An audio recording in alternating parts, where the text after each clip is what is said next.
बड़े मासूम जज्बों से वो अपने शोख हाथों पर बड़े मासूम जज्बों से वो अपने शोख हाथों पर वफा की सुर्ख मेहंदी से उसी का नाम लिखती है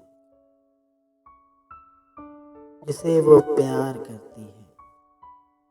मगर वो ना समझ लड़की अभी तक ये नहीं समझी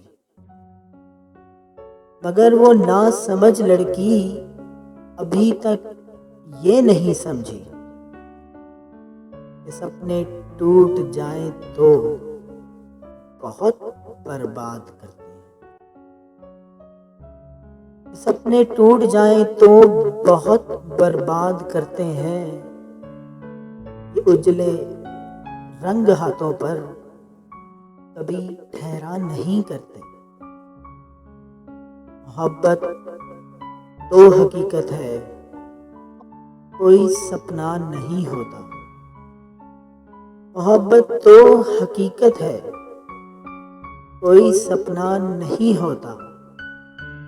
किसी का नाम लिखने से कोई अपना नहीं होता, कोई अपना नहीं होता।